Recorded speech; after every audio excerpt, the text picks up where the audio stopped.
अस्सलाम वालेकुम दोस्तों, वेलकम टू मियां भाई न्यूज़। 2 दिन पहले तेलंगाना के टेमरेज प्रेसिडेंट फहीम कुरैशी ने कहा कि Borabanda area jubilee hills constituency में पीली दरगाह के नाम से जो लैंड नोटिफाई हुआ था, उसी जमीन में से 1 एकड़ मुस्लिम कब्रिस्तान के लिए एलोकेट करने के ऑर्डर ऑफिशियली हैंड ओवर कर दिए गए हैं। उन्होंने कहा कि गवर्नमेंट की तरफ से मैंने खुद ये ऑर्डर बोराबंडा ग्रेवयार्ड कमेटी के रिप्रेजेंटेटिव को ऑफिशियली हैंड ओवर किया और इस मौके पर जुबली हिल्स के एमएलए नवीन यादव भी मौजूद थे। ये मसला काफ़ी अरसे से पेंडिंग था, जो आज आखिरकार हल हो गया। ये पूरा issue chief minister Revanth Reddy की रहनुमाई और सपोर्ट से सॉल्व हुआ। उन्होंने मुस्लिम कम्युनिटी के इस पुराने कंसर्न को परमानेंट और लास्टिंग सोल्यूशन दिया। इस फैसले के बाद मुस्लिम कम्युनिटी के लोग ने ऑनरेबल चीफ मिनिस्टर और एमएलए का शुक्रिया अदा किया और अपनी खुशी का इजहार किया कि इतने सालों से जो प्रॉब्लम चल रही थी उसका सोल्यूशन निकला है। लेकिन इस अनाउंसमेंट के एक दिन बाद यानी कल HYD के सलमान खान ने एक बड़ा बयान दिया। HYC के सलमान ने कहा कि अब बीजेपी के मेंबर आए थे और उन्होंने सीधा कह दिया कि जमीन को कब्रिस्तान के लिए यूज करने नहीं देंगे। इसके बाद लोगों के जहन में फिर से सवाल उठने लगे। अब आवाम कह रही है कि क्या ये भी कांग्रेस की तरफ से एक बिस्किट है, सिर्फ बात और बयान, या फिर वाकई में जमीन कब्रिस्तान के लिए मिलेगी। लोग पूछ रहे हैं कि चीफ मिनिस्टर रेवंत रेड्डी ने जो वादा किया था कि 31 दिसंबर से पहले कब्रिस्तान हैंड ओवर कर दिया जाएगा, उस वादे का क्या हुआ? अवाम के दिलों में गुस्सा भी है और बेचैनी भी। मुस्लिम कम्युनिटी ये समझना चाहती है कि अगर ऑर्डर हैंड ओवर हो चुके हैं तो फिर बीजेपी के लोग कौन होते हैं मना करने वाले? अगर गवर्नमेंट सीरियस है तो फिर ग्राउंड लेवल पर काम क्यों नहीं दिख रहा है? हर बार सिर्फ अनाउंसमेंट होती है, प्रेस स्टेटमेंट आते हैं, जबकि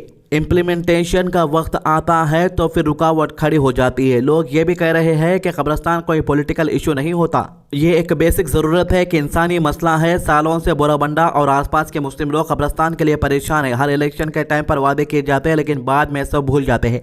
अब आवाम चीफ मिनिस्टर से सीधा जवाब चाहती है। वादा पूरा होगा या नहीं? सिर्फ ऑर्डर्स देने से काम कंप्लीट नहीं होता। जब तक ज़मीन पर कब्रिस्तान का काम शुरू ना हो और लोगों को एक्चुअल में उसे यूज़ करने की इजाज़त ना मिले, लोग इंतज़ार कर रहे हैं कि ये सिर्फ बयानबाजी है या फिर वाकई में मुस्लिम कम्युनिटी के लिए इंसाफ मिलेगा। इस मामले को लेकर HYC के सलमान खान ने खुद एक वीडियो पोस्ट किया है। क्या कह रहे हैं, आइए सुनते हैं उन्हीं की जुबानी। मुसलमानों मुबारक हो, नए साल का नया तोहफा मिल गया है।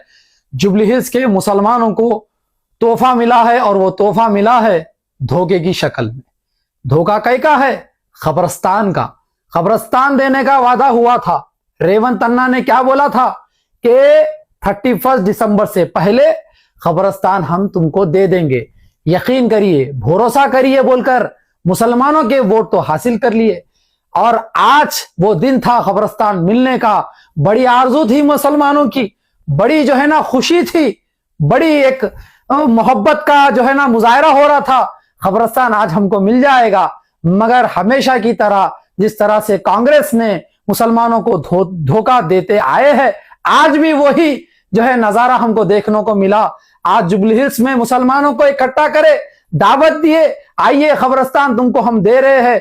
मगर उनको ये नहीं मालूम था कि ये कांग्रेस वाले जलील कर कर मुसलमानों को वहां से भगा देंगे। आप देखिए कि किस तरह से वहां पर लोग आते हैं बीजेपी के और काम रुका देते हैं, कि बोलते हैं कि यहां पर कब्रिस्तान नहीं होगा।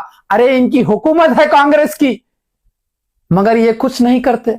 वहीं इसके अलावा HYC के फाउंडर सलमान खान ने धर्मपुरी टाउन में वाक़ एक जगह का दौरा किया जहां एक बहुत अफसोसनाक वाक़या पेश आया। तेलंगाना में एक और मुस्लिम कब्रिस्तान को नुकसान पहुंचाया गया है, जो कि पूरे मुस्लिम कम्युनिटी के लिए गम और गुस्से का सबब बना। धर्मपुरी शहर के कमलापुर रोड पर गोरिल्लावगू के करीब वाक़ सर्वे नंबर 284/9 में मौजूद मुस्लिम कब्रिस्तान में बिजली के डिपार्टमेंट की जानिब से शदीद लापरवाही का मुजाहिरा किया गया। इलेक्ट्रिसिटी डिपार्टमेंट के कॉन्ट्रैक्टर ने बगैर किसी इजाज़त के फॉरेस्ट डिपार्टमेंट के जिम्मेदार अफसरान को इत्तला दिए बगैर JCP मशीन का इस्तेमाल करते हुए वहां मौजूद दरख्तों को जड़ से उखाड़ दिया। इस अमल के दौरान न सिर्फ कुदरती दरख्त तबाह हुए बल्कि कब्रिस्तान के अंदर मौजूद मुस्लिम कब्रों को भी शदीद नुकसान पहुंचा। कब्रिस्तान जो कि एक मुकद्दस और एहतराम वाली जगह होती है, वहां इस किस्म की लापरवाही और गफलत मुस्लिम जज्बात को मजरूह करने के बराबर है। खबरों का टूटना, मिट्टी का हटना और हदबंदी का खत्म हो जाना एक इंतहाई संगीन मसला है जिसे किसी भी सूरत नजरअंदाज नहीं किया जा सकता। इस वाक़े के बाद लोकल मुस्लिम रहने वालों में शदीद गुस्सा और बेचैनी पाई जा रही है। देखो एक मजार शहीद कर दिए, वहां पर आप देखिए, वहां एक मजार शहीद कर दिए और यहाँ पर आप देखें तो ये झाड़ को निकाल दिए। ये एक इंसान की हड्डी है।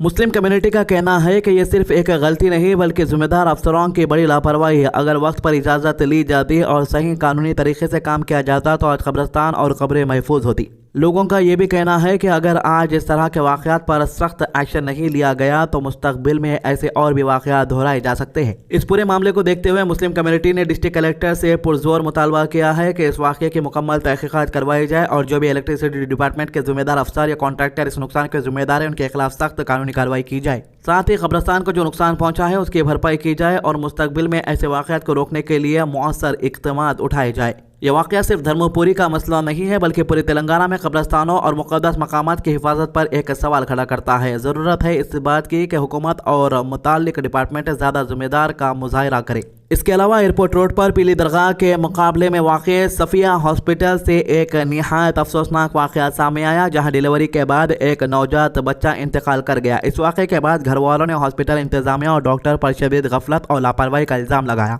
ख़ानदान के मुताबिक पैदाइश के फ़ौरन बाद बच्चे को सांस लेने में सख्त मुश्किल पेश आने लगी थी। इनका कहना है कि इन्होंने बार बार डॉक्टर और स्टाफ को बच्चे की हालत के बारे में मुत्तला किया लेकिन सफ़िया हॉस्पिटल में वक्त पर और मुनासिब मेडिकल मदद फराहम नहीं की गई। जैसे जैसे बच्चे की तबीयत ज़्यादा ख़राब होती चली गई डॉक्टर्स ने आखिरकार यह फैसला किया कि बच्चे को बेहतर इलाज के लिए नीलोफर हॉस्पिटल शिफ्ट किया जाए, लेकिन घर वालों का इल्ज़ाम है कि रेफरल और शिफ्टिंग के अमल में काफ़ी देर की गई। इनका कहना है कि अगर बर वक्त फैसला लिया जाता और बच्चे को जल्दी शिफ्ट किया जाता तो शायद उसकी जान बच सकती थी। बदकिस्मती से जब बच्चे को नीलोफर हॉस्पिटल ले जाया जा रहा था रास्ते में ही उनका इंतकाल हो गया और उन्हें मुर्दा करार दे दिया गया। इस दिल दहला देने वाले वाक़े के बाद हॉस्पिटल के बाहर का माहौल काफ़ी पुरतशद्दुद हो गया। घर वालों और मकामी लोगों ने हॉस्पिटल इंतज़ामिया के खिलाफ एहतजाज किया और जिम्मेदारों के खिलाफ सख्त कार्रवाई का मुतालबा किया। सूरत हाल को काबू में रखने के लिए पुलिस मौके पर पहुंची और लोगों को पुरअमन रहने की अपील की। पुलिस का कहना है कि इस मामले में बाकायदा तहकीकात शुरू कर दी गई है। घर वालों की शिकायत, हॉस्पिटल के मेडिकल रिकॉर्ड और पोस्टमार्टम रिपोर्ट की बुनियाद पर आगे की कार्रवाई की जाएगी। अथॉरिटीज़ का कहना है कि अगर किसी किस्म की गफलत या लापरवाही साबित होती है तो जिम्मेदारों के खिलाफ कानूनी एक्शन लिया जाएगा। देखिए, हैदराबाद के अंदर ज़्यादातर लोग प्राइवेट हॉस्पिटल इसीलिए जाते हैं ताकि इस प्रोसेस के अंदर यानी डिलीवरी के टाइम पे उन्हें किसी परेशानी का सामना ना करना पड़े, क्योंकि गवर्नमेंट हॉस्पिटल के अंदर चक्करों पे चक्कर लगाना पड़ता है। कुछ पैसे गए तो गए लेकिन डिलीवरी जल्दी हो जाएगी और बच्चा भी सही सलामत घर भी जल्दी आ जाएगा। यही सोचकर तकरीबन लोग प्राइवेट हॉस्पिटल्स का रुख करते हैं। लेकिन प्राइवेट हॉस्पिटल में जैसे ही बच्चे की मेडिकल कंडीशन को लेकर कुछ इश्यूज आते हैं तो ये लोग फिर से गवर्नमेंट हॉस्पिटल यानी नीलोफर को रिफर कर देते हैं। इसी प्रोसेस में हॉस्पिटल काफी देर लगा रहे हैं, जबकि वो चाहे तो प्रोसेस का काम बच्चे को हॉस्पिटल भेजने के बाद भी कर सकते हैं, क्योंकि जाहिर है कि इनके फैमिली के लोग इनसे कांटेक्ट में रहते हैं। अब एक बात आपको बता दूं कि हैदराबाद के चाहे प्राइवेट हॉस्पिटल रहो या गवर्नमेंट हॉस्पिटल रहो, दोनों में अब कोई फर्क नहीं बचा है, दोनों बराबर हो चुके हैं और इन चीज़ों पर गवर्नमेंट का कंट्रोल बिल्कुल भी नजर नहीं आता, चाहे वो प्राइवेट हॉस्पिटल्स रहो या प्राइवेट स्कूल्स रहो, प्राइवेट कॉलेजेस रहो। अस्सलाम वालेकुम, मेरा नाम है मोहम्मद चांद पाशा, मैं एरोकोंडा में रहता हूँ और 31 के दिन में मेरे जोरू को यहाँ लाए थे घर वाले को और डिलीवरी हुई थी, सीजरिंग हुई थी। उसके बाद क्या हुआ, बच्चे को थोड़ा तबीयत खराब हुई बोल के, सांस नहीं आ रहा बोल के बोले थे, सर्दी हुआ नहीं ठंडा है बोल के बोले थे मौसम, और बात करने के बाद यही बोले कि कुछ भी नहीं होता बच्चे को बोल के करंट की उसमें रखे थे। रखने के बाद कुछ भी नहीं होता बोले।